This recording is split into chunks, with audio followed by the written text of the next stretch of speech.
Despite considerable market volatility, driven by Trump's trade policy, future Fed cuts, geopolitical tensions in the Middle East, just to name a few, equities continue to rise higher, with the S&P 500 and NASDAQ reaching all-time highs this last month. So what do you believe is fueling the market strength? Christina, it's a prescient question.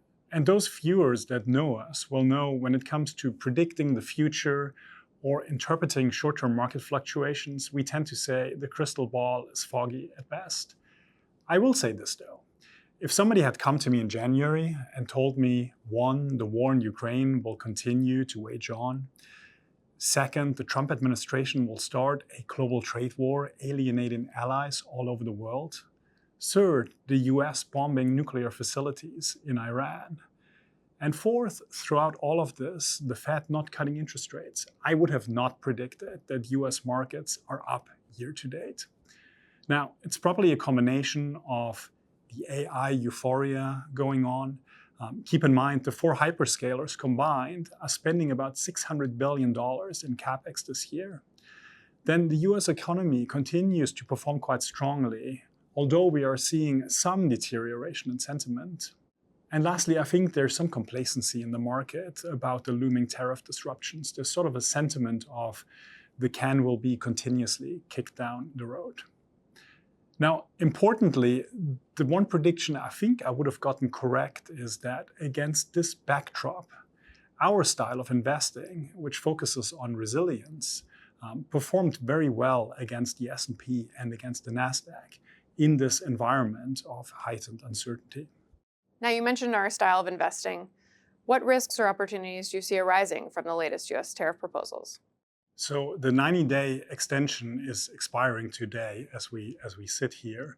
And if I'm counting correctly, we've had less than a handful of pretty vague agreements signed so far.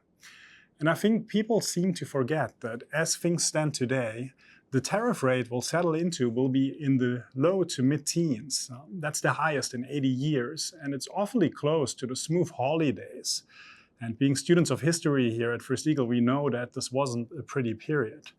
So what does it mean in the context of global investing?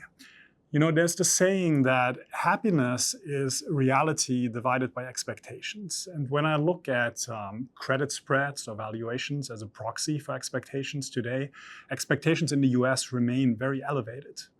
But once you leave the US, expectations are a lot more moderate. And not only are expectations a lot more moderate, I think at the margin, things are getting better internationally.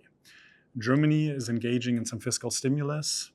Europe and Japan are increasing their defense spending. That should lead to some nominal growth. And in China, Xi Jinping has sort of acknowledged that private enterprise is important, and he has rehabilitated the tech sector. But we're bottom-up investors investing in equities. And I think the best protection one can get bottom-up is investing in businesses that have few substitutes, businesses that don't really have any competitors, only few competitors, because that allows them to have some pricing power. And what that means is any sort of tariff-related costs can be passed on to the end consumers, and those businesses don't experience the margin squeeze. So owning a global portfolio of those kind of businesses at attractive valuation intuitively makes a lot of sense to me within this uncertain environment. Great. Thanks, Christian.